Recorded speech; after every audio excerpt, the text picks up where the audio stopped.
मालिक का दावा, E20 पेट्रोल से खराब हुई कार, उपभोक्ता आयोग का नई गाड़ी देने का आदेश। चलिए जानते हैं खबर। You are watching Delhi News.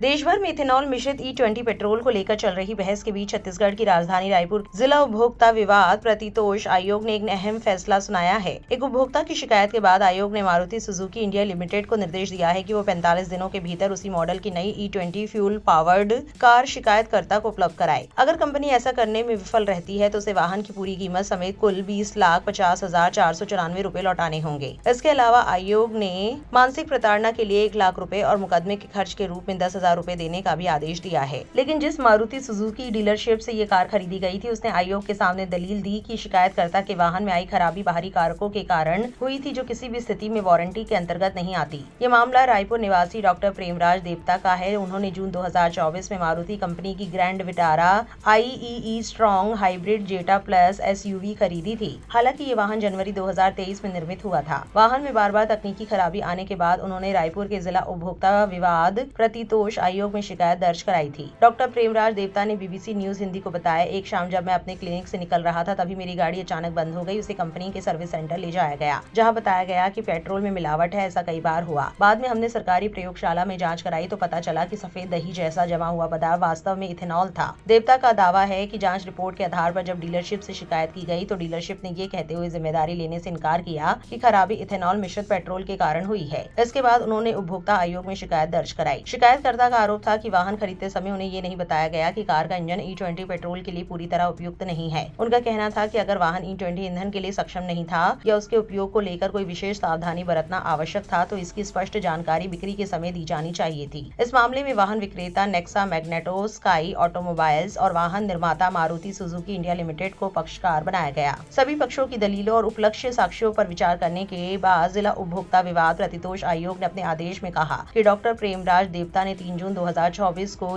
जो वाहन खरीदा था उसका इंजन 20% इथेनॉल मिश्रित पेट्रोल पर चलने के लिए उपयुक्त नहीं था। आयोग ने ये भी माना कि वाहन जनवरी 2023 में निर्मित हुआ था और उसका इंजन E20 पेट्रोल पावर्ड नहीं था। आयोग ने अपने आदेश में कहा कि शिकायतकर्ता ने बार बार ईंधन बदलकर पेट्रोल टैंक की सफाई कराकर और नया पेट्रोल डलवाकर वाहन को चलाने का प्रयास किया, लेकिन इसके बावजूद कार बार बार बंद होती रही। लगातार तकनीकी खराबी के कारण वाहन को कई बार सर्विस सेंटर ले जाना पड़ा। आयोग ने अपने फैसले में ये भी कहा कि आधुनिक वाहनों में ईंधन की गुणवत्ता और उसकी अनुकूलता एक अहम विषय है। अगर निर्माता या विक्रेता उपभोक्ता को वाहन की ईंधन अनुकूलता और उससे जुड़े आवश्यक तथ्यों की स्पष्ट जानकारी देने में विफल रहते हैं और बाद में उसी कारण वाहन में तकनीकी खराबी आती है तो इसे सेवा में कमी माना जाएगा। आयोग ने मारुति सुजुकी को निर्देश दिया कि वो 45 दिनों के भीतर शिकायतकर्ता की खराब कार वापस लेकर उसी मॉडल की नई E20 फ्यूल पावर्ड कार उपलब्ध कराए। अगर कंपनी ऐसा नहीं करती है तो उसे वाहन की कीमत 18,29,000 रुपए, RTO शुल्क 1,86,850 रुपए और बीमा प्रीमियम 34,644 रुपए यानी कुल 20,50,494 रुपए लौटाने होंगे। इसके साथ ही मानसिक क्षति के लिए 1 लाख रुपए तथा वाद व्यय के रूप में 10,000 रुपए का भुगतान भी करना होगा। इस संबंध में कार विक्रेता नेक्सा मैग्नेटो स्काई ऑटोमोबाइल्स के प्रबंधक ने अदालत में प्रस्तुत अपने जवाब में कहा कि वाहन में समस्या पेट्रोल के कारण हुई और उसकी जाँच भी कराई गई। हर बार टंकी साफ करवाई गई, लेकिन हर बार पेट्रोल में गड़बड़ी पाई गई। मैनेजर की दलील थी कि शिकायतकर्ता के वाहन में आई खराबी बाहरी कारकों के कारण हुई थी, जो किसी भी स्थिति में वारंटी के अंतर्गत नहीं आती। उनका कहना था कि वारंटी नीति के अनुसार बाहरी कारकों के कारण अगर वाहन में खराबी आती है तो वो वारंटी के अंतर्गत नहीं आती। अपनी सफाई में कंपनी के मैनेजर ने कहा कि शिकायतकर्ता के वाहन के ईंधन का नमूना लेकर उसे स्वतंत्र सरकारी मान्यता प्राप्त